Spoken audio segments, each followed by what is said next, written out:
Praise the lord అండి.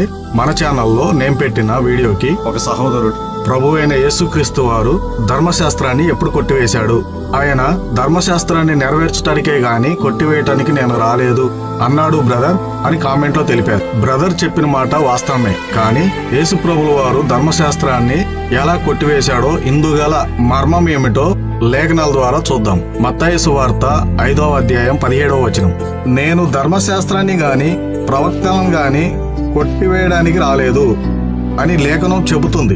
ధర్మశాస్త్రం దేన్ని బయలుపరిచిందంటే మన దోషములను, మన పాపములను, దేవుడు ఎంత పరిశుద్ధుడో మనము ఎంత బలహీనులమో తెలియజేసింది. యేసు ప్రభువు వారు ధర్మశాస్త్రాన్ని తిరస్కరించలేదు, ఆయన నిజమైన అర్థాన్ని పూర్తిగా నెరవేర్చాడు.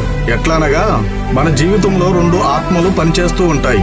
ఒకటి పాప మరణ నియమము, ఇది మన పాపాలను, మనలను పాప బంధకంలో ఉంచుతుంది, దోష బంధకాలలో జీవింపజేస్తుంది. రెండవది జీవమునిచ్చు ఆత్మ యొక్క నియమము, ఇది యేసుక్రీస్తునందు ఉన్న వారికి ఏ శిక్ష విధియు లేకుండా స్వతంత్రులుగా చేస్తుంది.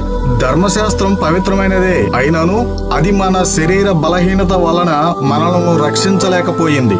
కానీ దేవుడు యేసుక్రీస్తు వారిని పంపి, రోమీయులకు రాసిన పత్రిక 8వ అధ్యాయం 2వ వచనం, ధర్మశాస్త్రం దేనిని చెయ్యజాలకపోయానో దానిని దేవుడు చేసేను. ధర్మశాస్త్రంలో ఉన్న బలులు గాని అర్పణలు గాని మన పాపాలను గాని దోషాలను గాని తీసివేయలేవు. వాటిని ఇప్పుడు మనం జరిగించాల్సిన అవసరం లేదు.